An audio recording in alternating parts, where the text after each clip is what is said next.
السلام عليكم ورحمة الله وبركاته. النهاردة هنتكلم في موضوع مهم، موضوع شاغل السوشيال ميديا كلها، موضوع المساعد الشخصي جارفيس بتاع مارك زوكربيرج. كلنا طبعا عارفين مين مارك زوكربيرج اللي هو صاحب الفيسبوك. في ناس بس ما تعرفش معلومات كافية عن مارك زوكربيرج، وانا مش هقول معلومات كتير عنه، انتوا تقدروا تبحثوا على الانترنت. بس مارك زوكربيرج ما ابتداش بالموقع بتاعه اللي هو الفيسبوك، ولا بالموقع اللي قبله اللي هو كان فيس ماش ولا حاجة زي كده. لا، ده هو كان مبتدي من زمان، كان بروجرامر من زمان، ومايكروسوفت كانت عايزه كمان توظفه عنده من ايام الثانويه. تمام، كان بيعمل برنامج للموسيقى وحاجات زي كده، بيطور برنامج لسماع الموسيقى. فهنا انا عايز اتكلم في ايه؟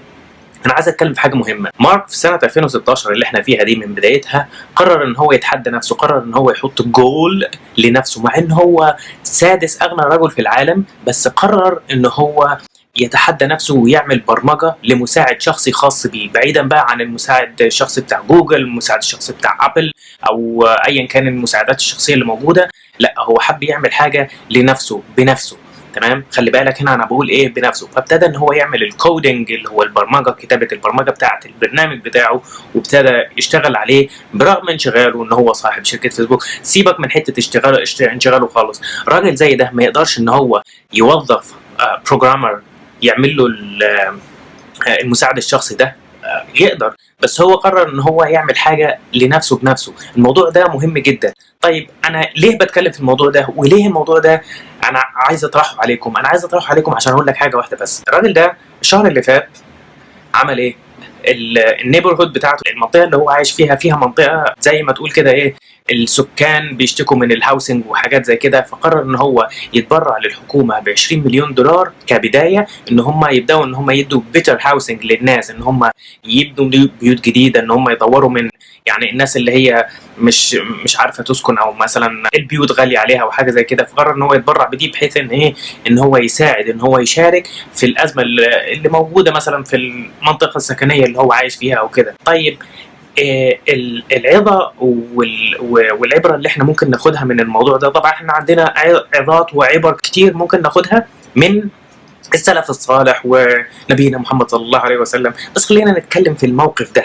الموقف ده بالذات احنا كشباب عربي محتاجين ان احنا نطور من نفسنا. احنا دماغنا دي مش واقفه، او مثلا ما بنعرفش نفكر.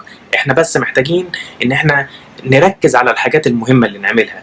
كل اللي انا بطلبه ان كل واحد فيكم يركز على نفسه دلوقتي يركز على نفسك. لما ابتدى مارك ابتدى ان هو يركز على نفسه، ابتدى يشتغل على نفسه ويتعلم اصول البرمجه، ويتعلم كذا ويتعلم كذا. شوف هو ابتدى من فين ودلوقتي بقى فين.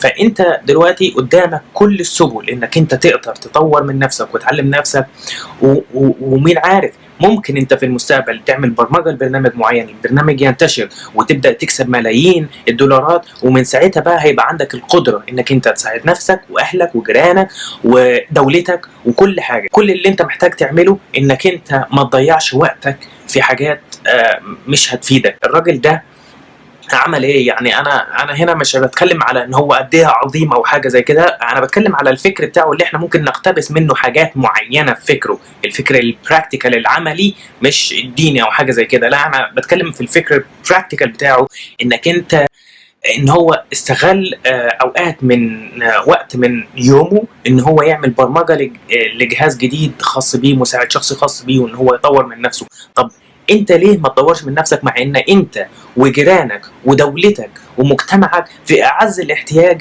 للعقول النابغه اللي هي ممكن تطور من نفسها؟ اوعى تفتكر انك انت غبي، او انك انت مثلا ما بتفهمش او كده، او ان التعليم ما وصلكش للمستوى اللي يؤهلك انك انت تبقى كذا. لا، الانترنت مفتوح قدامك.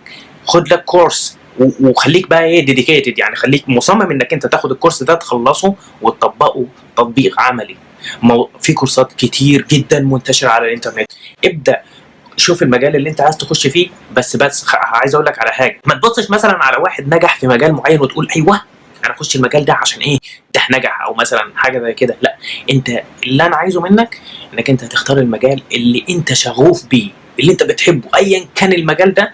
طور من نفسك فيه وابني نفسك وظبط نفسك، وان شاء الله باذن الله تعبك مش هيروح هدر. واحب اختم كلامي بقول الله عز وجل: وقل اعملوا فسيرى الله عملكم ورسوله. والسلام عليكم ورحمه الله وبركاته.